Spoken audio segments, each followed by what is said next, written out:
Hi, welcome to Dharani kitchen. இன்றைக்கி நம்ம ரொம்பவே ஈஸியாக டேஸ்ட்டாக சமைக்கக்கூடிய சுண்டக்காய் குழம்பு தான் நம்ம பார்க்க போகிறோம். பார்க்கலாமா? அடுப்பு ஆன் பண்ணிக்கோங்க. கடாய் எடுத்து ஹீட் பண்ணிக்கோங்க. ஆயில் சேர்த்துக்கோங்க. நல்லெண்ணெய் சேர்த்து பண்ணால் இன்னுமே சூப்பராக இருக்கும்.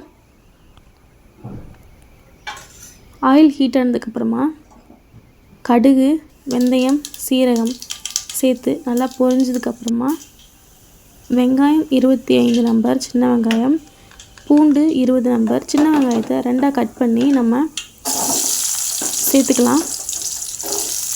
சேர்த்ததுக்கப்புறமா நான் சுண்டைக்காய் வாஷ் பண்ணி வச்சுருக்கேன். வாஷ் பண்ணி வச்சுட்டு அதை நம்ம தட்டி எடுத்துக்கணும். தட்டி எடுத்துகிட்டு அது ஒரு டைம் நம்ம வாஷ் பண்ணிக்கணும்.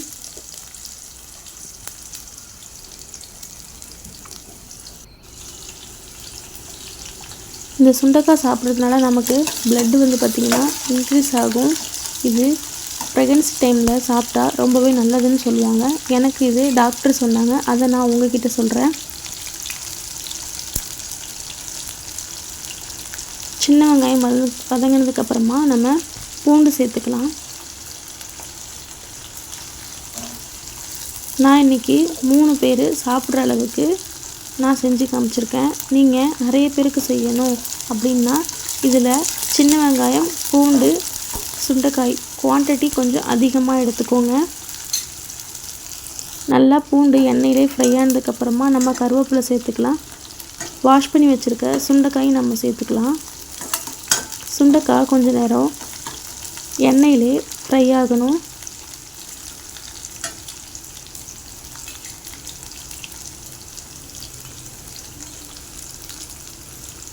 ஃப்ரை ஆனதுக்கப்புறமா நம்ம மசாலா சேர்த்துக்கலாம். சுண்டைக்காய் வாரத்தில் ஒரு நாளாவது நம்ம எடுத்துக்கணும். ரொம்பவே நல்லது உடம்புக்கு.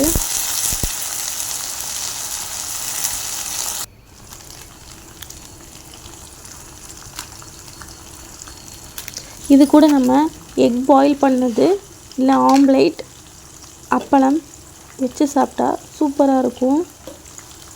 இதே மாதிரி ட்ரை பண்ணி பாருங்கள். ரொம்பவே ஈஸி. வீட்டில் இருக்கிற பொருட்களை வச்சு தான் நம்ம இதை பண்ணுறோம்.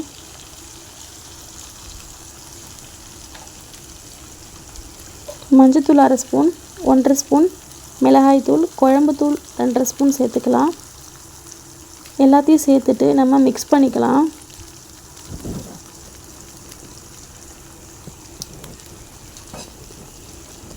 மிக்ஸ் பண்ணதுக்கப்புறமா நம்ம தக்காளி 2 வெட்டி வச்சுருக்கேன். அதையும் சேர்த்து நல்லா வதக்கிக்கலாம்.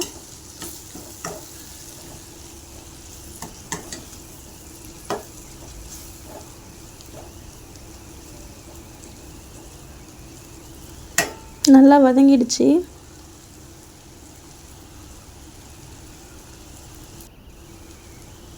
அவ்வளோதான்.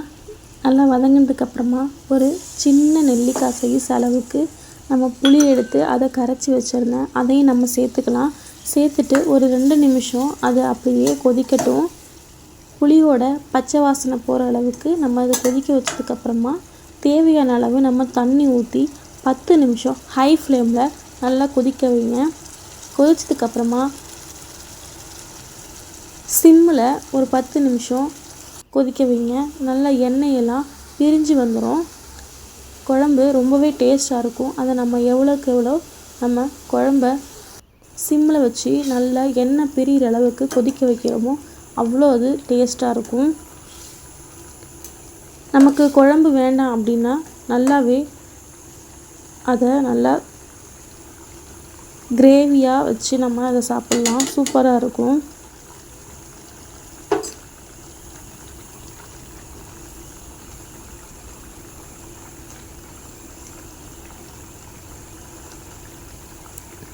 இந்த குழம்புக்கு சூடான சாப்பாடு, அப்பளம், முட்டை இருந்தாவே போதும். அவ்வளோ டேஸ்ட்டாக இருக்கும். நான் இன்றைக்கி சாப்பாடும் பக்கத்தில் வச்சுட்டேன். வச்சதுக்கப்புறமா நான் சிம்மில் கொதிக்க வச்சேன். அங்கே பாருங்கள், எண்ணெயெல்லாம் நல்லா பிரிஞ்சு வந்திருக்குது பாருங்கள். இன்னும் கூட நல்லா எண்ணெய் பிரிஞ்சு வந்துடும். அவ்வளோதான். இன்றைக்கி நம்ம வீட்டில் சாப்பாடு ரொம்பவே டேஸ்ட்டாகவே இருக்கும். இதை ட்ரை பண்ணி பாருங்கள். இன்றைக்கி ரைஸ், சுண்டைக்காய் குழம்பு, ரசம், அப்பளம் இந்த வீடியோ உங்களுக்கு ரொம்ப யூஸ்ஃபுல்லாக இருக்கும்னு நான் நினைக்கிறேன். இந்த வீடியோ பிடிச்சிருந்தா லைக் பண்ணுங்கள், ஷேர் பண்ணுங்கள், சப்ஸ்கிரைப் பண்ணுங்கள். Thank you for